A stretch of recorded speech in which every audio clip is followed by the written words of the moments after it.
Welcome everyone to Cinema Spotlight. This is where I take an actor or a director and follow their career path down the line until their recent film. Diving into Steven Spielberg's career, we're going to be talking about 1941.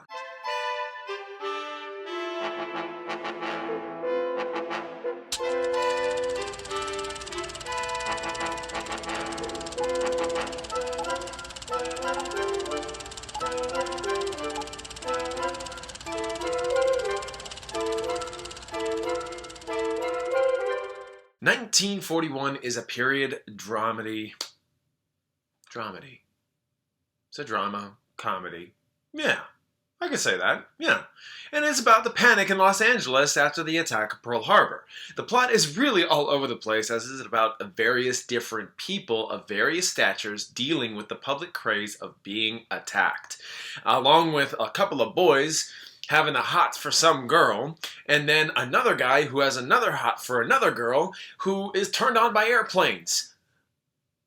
The plot is really much all over the place in this crazy, disjointed, epic period comedy. Dramedy.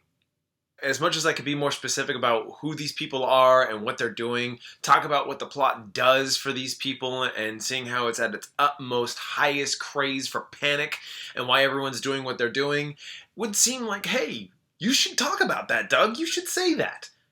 But I can't. I called this movie disjointed for only one reason, and that is because there's a lot of stories going on at once, and there's just not one main character. But it brings about a lot of chaos, which I think adds to the comedy, but because of the many storylines going on, you're really just sort of along for the ride, not latching on to just one thing. Sadly, I didn't laugh much. With a bunch of setup, quick execution, and then another setup with a joke within the same scene, sometimes the scene's lasting longer than anticipated, it becomes almost mind-numbing. And for all intents and purposes, while the plot takes a while to kick in, there is a real threat looming over, well, I should say, next to LA.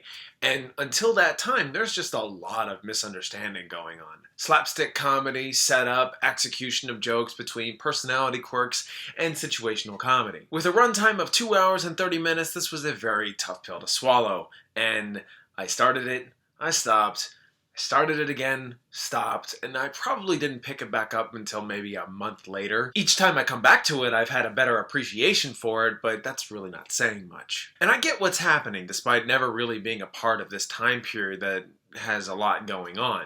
I feel like there's a bit over-exaggeration for this benefit, and the comedy within each scene is chaos.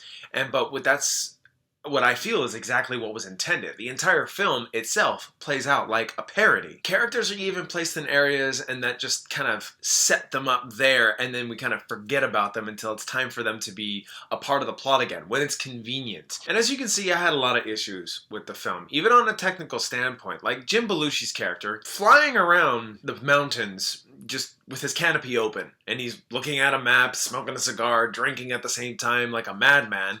And while that sounds funny, he literally looked like he was on a green screen. On a technical level, there are moments where you're just like, okay, you're really, really pushing it. You're pushing it. That's the kind of biggest point I'm trying to get across here. When you're watching the film, it's either that you're really, really into it and you find it funny, or you're not into it and it's not funny.